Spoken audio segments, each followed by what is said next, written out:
the crowd continued to grow, the angry mob began to gather around the castle.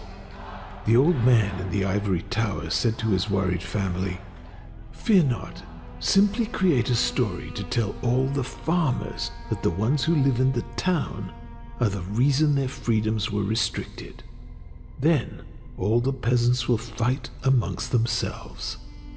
His family grew concerned that people would figure out this obvious deception. The old man smiled because he had played this game before. He knew it is easier to fool the people than to convince them that they had been fooled.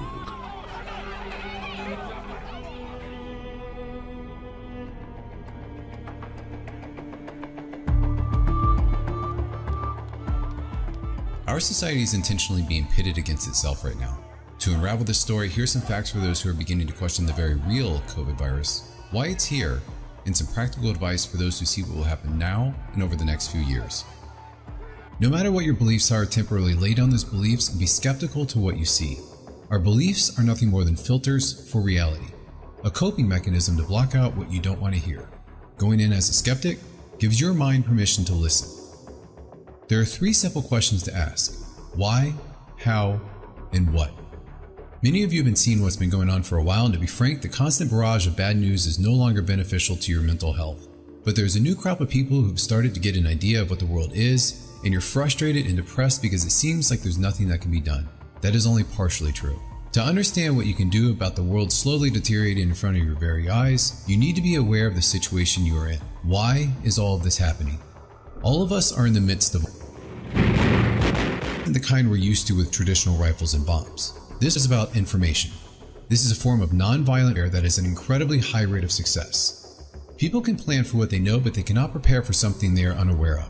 This information war is in full swing, and we are losing badly. The news you read will be different from the news your friend reads, which is different from the news their friend reads. All of us are operating on a different world view. Because of this, it makes any sort of meaningful resistance very difficult to materialize. If no one can agree on the actual problem, it makes combating that problem very difficult, as everyone has their own different opinions over the best course of action. This is exacerbated by the global media.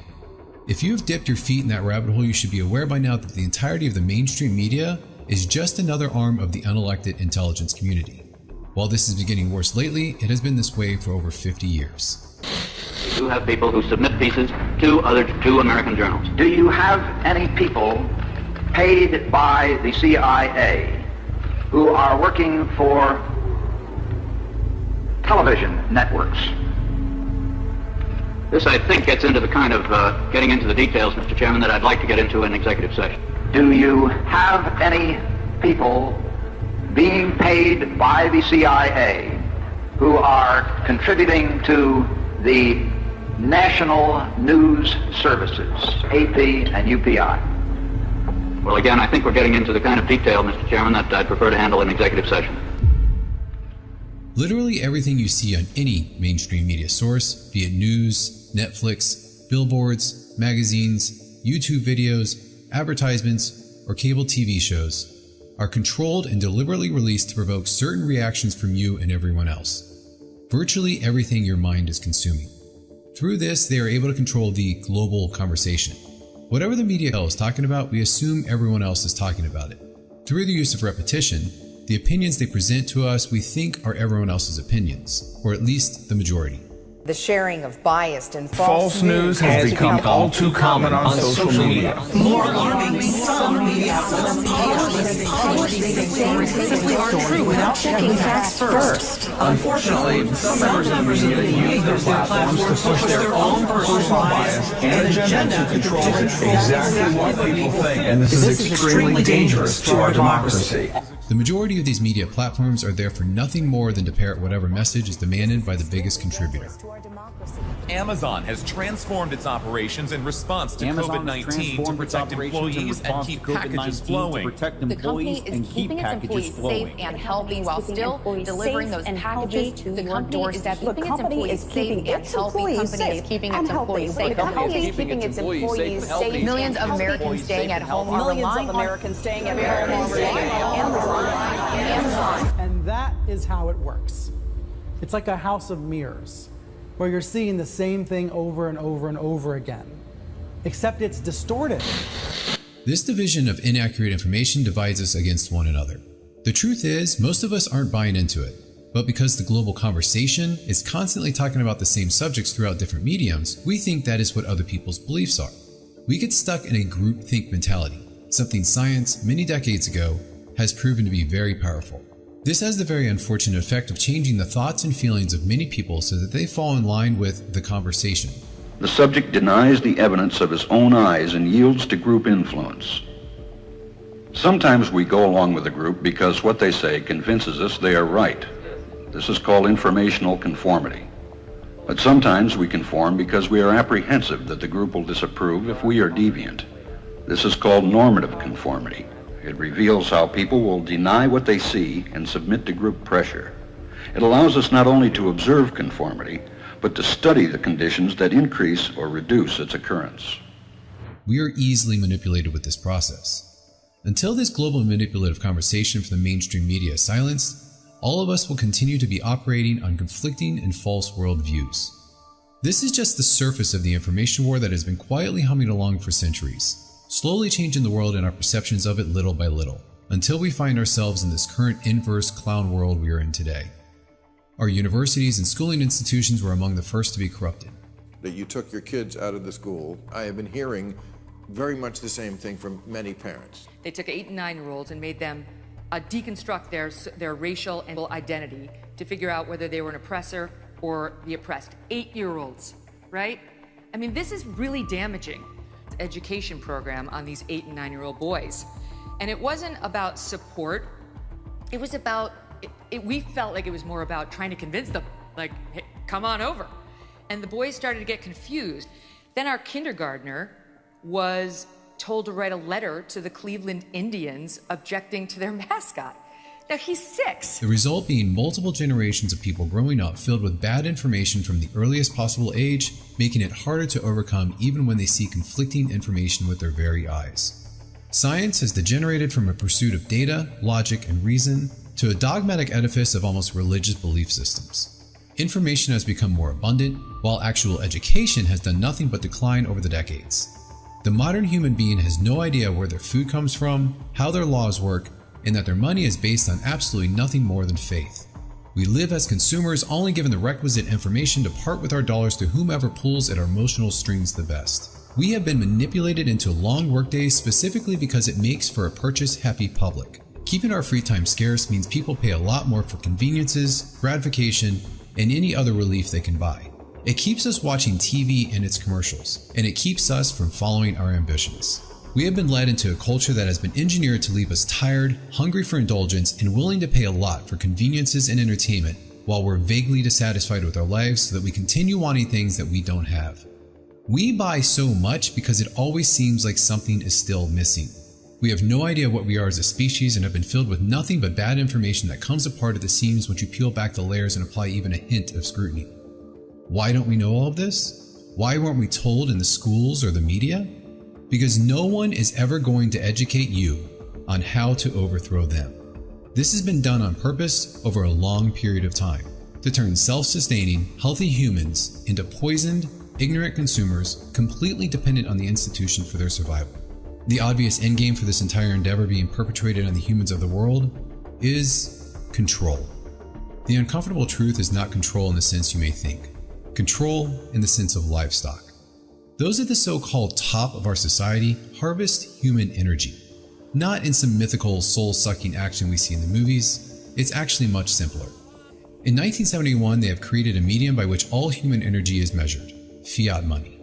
Prior to 1971, it was sound money backed by gold, something scarce that for now you can't print out of thin air. Once that gold link was broken, it became fiat money that could be created at will by those in charge, and it essentially goes into their bank accounts first at full value. By doing so, they are able to invisibly steal from our pockets through an unnatural means they named inflation. They steal it openly through fees, licenses, and taxes, and covertly through inflation, fractional reserve lending, bailouts, and other complex economic terms they come up with to scare people away from asking questions. If you think just print more money is ever an okay thing to suggest, then I would strongly recommend you stop this video now and instead watch this short explanation about your currency. It is through this medium of fiat money that every human endeavor is measured, and through this medium that every human endeavor can be siphoned. When you create a new piece of technology, a new technique, or provide a service, everything we do, we trade for fiat money. That fiat money all comes from the same made-up source. The people at the top of society have created a concept out of thin air and have tricked us over multiple generations to trade anything of value we create for this illusion. In truth, you never buy anything with money. You buy it with the hours of your life you use to get that money. This is the way that those at the top are harvesting our energy. To accomplish this, they must have control of the fiat money system. To show how important this is, one example can be drawn with the Rothschilds family. They are one of, if not the, richest family on earth. For hundreds of years, they have owned mining, drilling, and banking industries all around the world. In nearly every country on every part of the globe, there's a Rothschilds-owned bank that often controls the money supply. Unknown to most of the general public, the Federal Reserve is no more federal than Federal Express. It is a privately owned bank sitting on its own private land that does not have to abide by US law. The Rothschilds family owns a large portion of the Federal Reserve Bank. In 2000, there were only 7 countries that did not have a Rothschilds-owned bank. Then something happened in 2001 that created a reaction from the US military to bring democracy to the good people of Afghanistan and Iraq. By 2003, these countries had a brand new Rothschilds-owned bank. By 2011, 2 additional countries were the new benefactors of a Rothschilds-owned bank. Many people assume that those wars were about controlling the oil. But you don't have to control the oil if you control the money that is used to pay for that oil. After a constant stream of new war gone on for decades, there was a lapse of 4 years during the Trump administration without any news. Then on President Biden's first week in office, there was an immediate talk about the threats Iran has against our freedom. And on his 36th day in office, he started drops in Syria on Iran-backed targets. This may give you an idea of how important it is to control the money system. This control runs deep. The reason we need to be controlled is so that the harvest can continue on a controlled population of what is essentially livestock.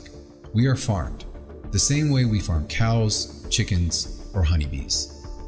Thousands of bees toil for days collecting pollen, but at the end of it all, the beekeeper comes and takes away the majority of the honey created by the efforts of those thousands of bees without a second thought for all of the work expended by them. That is what our world is. Now we are at a point where the livestock population is getting too large and too wise to control effectively.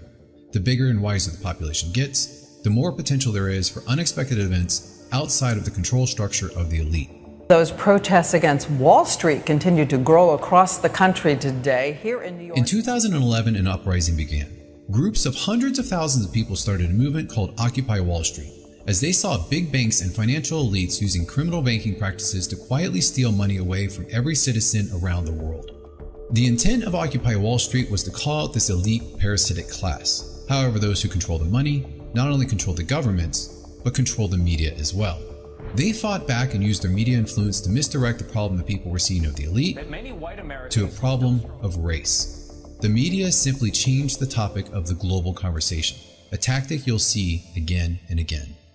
The mention of news about Occupy Wall Street dramatically started to plummet as a cultural problem suddenly surfaced. This turned the cameras off of the elite and pointed the lenses between the citizens. The purpose of setting the population against itself is to deflect everyone from issues that could unite them.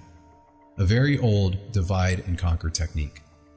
With this distraction, a plan that started in 1996 continued in motion. The plan comes with many names. It is put on by a handful of billionaires and powerful groups that have been in the shadows pulling the puppet strings for decades. Among them are the World Economic Forum,